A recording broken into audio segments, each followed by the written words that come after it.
Olá pessoal, aqui quem vos fala é o professor Pitágoras Aires, professor de História do Brasil. Hoje a temática que nós iremos trabalhar é a mineração no Brasil colonial, um dos temas mais importantes daquele momento da história do Brasil.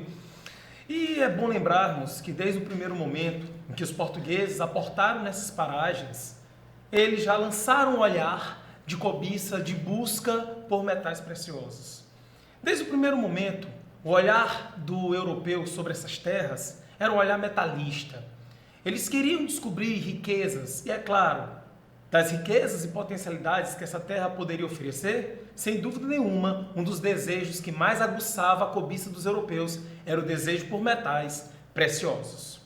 Mas a descoberta de metais em grande quantidade no Brasil vai ser obra dos bandeirantes no final do século XVII. No apagar das luzes do século XVII, bandeirantes paulistas conseguem encontrar metais em grande quantidade, ouro em grande quantidade, numa região que depois passaria a ser conhecida como a região das Minas Gerais. E desde o primeiro momento, o governo português buscou ter controle sobre a atividade, lançar os seus tentáculos para controlar essa importante atividade econômica, que se desenvolve naquele período colonial, final do século XVII, mas efetivamente o século XVIII é que vai ser o século da mineração no Brasil colônia. E aí a gente vai analisar na aula de hoje justamente a administração portuguesa na zona aurífera. E é bom lembrarmos que foi criado logo no início, no alvorecer ali do século XVIII, um órgão que foi a Intendência das Minas. A Intendência das Minas era um órgão responsável pela administração da atividade exploratória desse minério. Então a Intendência tinha a função de administrar, tinha a função de fiscalizar, tinha a função de distribuir os lotes que seriam explorados. Esses lotes eram chamados de datas.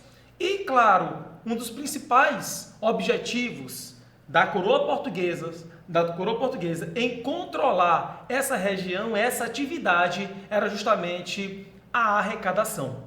Então, desde o primeiro momento, a coroa portuguesa vai criar tributos, uma série de impostos para aumentar as receitas do Império Português.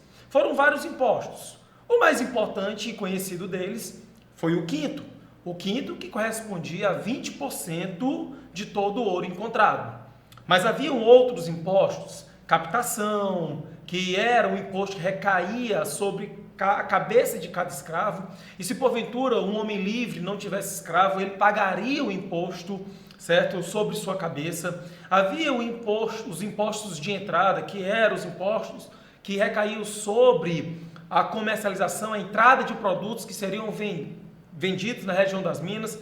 Enfim, estabeleceu-se a finta, que era uma cota de ouro que a região das Minas deveria enviar ao fisco português. Mas é bom lembrarmos que desde o primeiro momento, por mais que a coroa portuguesa tivesse essa intenção de controlar a extração mineral, mas o contrabando se fez presente. Desde o primeiro momento, o contrabando se fez presente. E é claro, as formas de contrabandear o ouro, de sonegação, eram as mais variadas possíveis. Na imagem está aí um dos mais conhecidos estratagemas para se desviar o ouro, que era o santo do pau oco. Tá? Fazia-se uma fenda nessas obras sacras esculpidas na madeira, tá? Para retirar o miolo do santo, e depois colocava o ouro, vedava para ocultá-lo justamente das autoridades. Lembrando que dos caminhos que nós tínhamos para as Minas Gerais, era muito comum a presença dos soldados luso-brasileiros, soldados que estavam ali para fiscalizar e coibir o contrabando, eram os chamados dragões. Mas é bem verdade que a gente sabe que havia outros métodos de contrabando. Misturava-se ouro à farinha, pelos de animais, se botava ouro dentro de queijo, era um trabalho de formiguinha.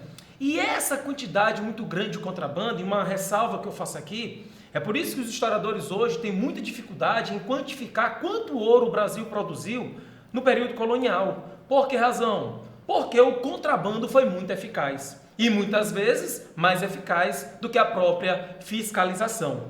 E foi no intento de coibir esse contrabando que o governo português resolve estabelecer a proibição da circulação do ouro em pó e em pepita na região. Ou seja, o ouro em pó e em pepita deveria ser levado para as casas de fundição.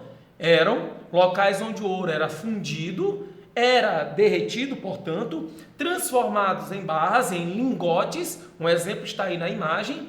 Né? No processo de transformação desse ouro em pó e em pepita em barras, a coroa portuguesa botava o selo real e, claro, retirava a parte que lhe cabia. Que parte é essa, professor? A parte dos impostos. Inclusive, essa proibição da circulação de ouro em pó e em pepita acabou motivando uma revolta na região.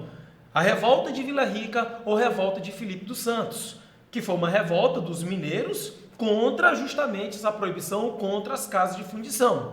Na verdade, as casas de fundição elas foram instaladas, a revolta não trouxe efetivamente um ganho para aqueles mineiros descontentes. O governo manteve as casas de fundições, manteve a proibição e, para punir essa rebeldia, acabou executando o líder do movimento, o português Felipe dos Santos. A verdade, meus jovens, que existem teses historiográficas onde historiadores dizem que quanto mais o governo português criava mecanismos para coibir, mais os colonos criavam mecanismos para burlar, para driblar justamente essa fiscalização. É bom lembrarmos também que não foi só ouro encontrado na região. Num povoado, num arraial, conhecido como Arraial do Tijuco, ou como alguns preferem, Tejuco, foi descoberto gemas diamantíferas, tá? Gemas de diamante. E aí nós teremos o distrito diamantino. Inclusive, a região do Tijuco passou a ser a área mais fiscalizada de toda a região. Por que razão? Pela obviedade, uma gema de diamante vale muito mais do que várias pepitas de ouro. Portanto, uma única gema contrabandeada poderia gerar um grande prejuízo ao erário, ao fisco português. O governo português resolve arrendar a exploração dos diamantes na região do Tijuco para particulares. Aqueles que arrendavam eram os chamados contratadores.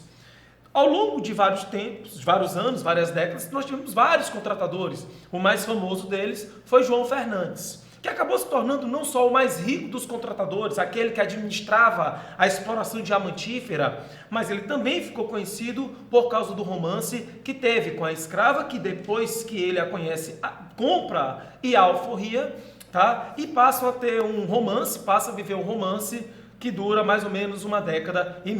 E essa escrava, ou melhor, aquela que era escrava se torna uma negra forra, Chica da Silva, que inclusive acabou virando não só filme, mas também uma novela aqui no Brasil. Então, é o seguinte, assim como a exploração de ouro e a exploração do diamante tinha, certo, uma fiscalização muito rígida, mas o contrabando, de fato, era muito presente.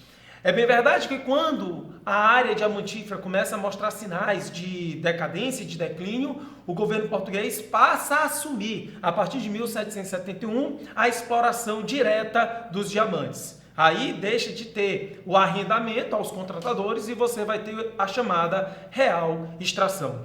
Pois bem, meus amigos, nós estamos aqui finalizando essa aula sobre a administração portuguesa na região das Minas. Até a próxima. Fique com Deus. Até mais.